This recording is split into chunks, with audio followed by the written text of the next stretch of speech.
Corona की दूसरी लहर से निजात मिली नहीं कि अब ब्लैक फंगस महामारी का फंदा कसने लगा है। लेकिन हैरानी की बात यह है कि इसके खिलाफ साझा जंग के बदले अब सियासी दांवपेच का दौर शुरू हो गया है। सोनिया ने प्रधानमंत्री को खत लिखकर चंद सुझाव दिए तो राहुल गांधी ने मोदी से पूछा कि अब ताली थाली बजाने का ऐलान कब होने वाला है। अब सवाल यह है कि क्या हिंदुस्तान में महामारी पर राजनीति का दौर कभी थमेगा।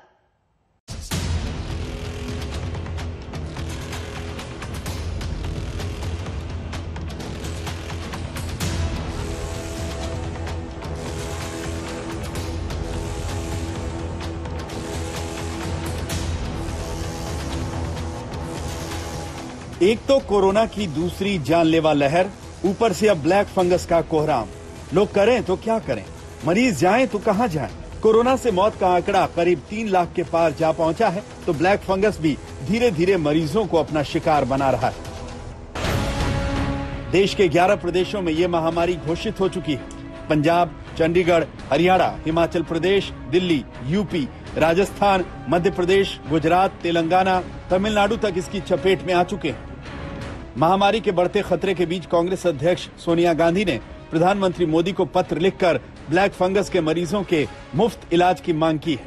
सोनिया गांधी ने लिखा है कि महामारी घोषित करने का मतलब यह है कि इसके इलाज के लिए जरूरी दवाओं का पर्याप्त उत्पादन और आपूर्ति सुनिश्चित करना आवश्यक है। साथ ही मरीजों की आयुष्मान योजना के तहत मुफ्त देखभाल की जाए। म्यूकोरमाइकोसिस से प्रभावित हो रहे बड़ी संख्या में मरीजों को राहत देने के लिए तत्काल कदम उठाए जाएं। शायद ब्लैक फंगस पर पीएम को सोनिया की चिट्ठी में बीजेपी को कुछ काला नजर आया, तो बदले में कमलनाथ के कोरोना के भारतीय वेरिएंट वाले बयान पर सोनिया से जवाब मांग लिया।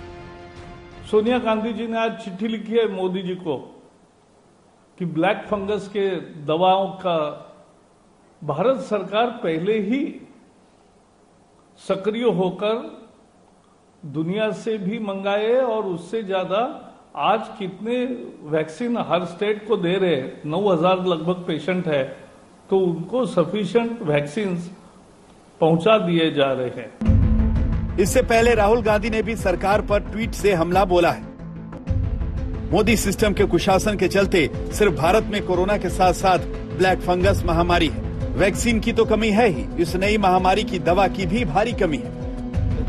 दिल्ली के स्वास्थ्य मंत्री भी ब्लैक फंगस के कसते फंदे पर फिक्र जता रहे हैं। देश में है, पूरे देश में कमी है, पूरे जितनी भी सप्लाई है वो केंद्र सरकार के हाथ में है। हमने कुछ कंपनी से बात की थी तो उन्होंने देने के लिए हाँ कर दी थी, पर परसों से केंद्र सरकार ने अपने हाथ में सारा डिस्ट्रीब्यूशन ले लिया है। तो जितने भी इंजेक्शन है केंद्र सरकार कोटा बना के दे रही है, और जो भी आ रहे हैं हम उसी को तुरंत हॉस्पिटल्स को डिस्ट्रीब्यूट कर रहे हैं। हॉस्पिटल के अंदर क्या है कि ये घर पे इलाज नहीं हो सकता, ओपीडी का इलाज नहीं हो सकता, ये एडमिट होकर ही हो सकता है, और सभी हॉस्पिटल्स के लिए हमने पूरा सिस्टम बना दिया है, पर किल्लत है, बिल्कुल कमी है। मतलब साफ है कि अभी ब्लैक फंगस ने पैर पसारना शुरू ही किया है कि उससे पहले सियासी दांवपेच का खेल शुरू हो गया है। कितना अच्छा होता कि सत्ता और विपक्ष में कोरोना और ब्लैक फंगस से लड़ने के लिए साझा उपायों पर चर्चा होती।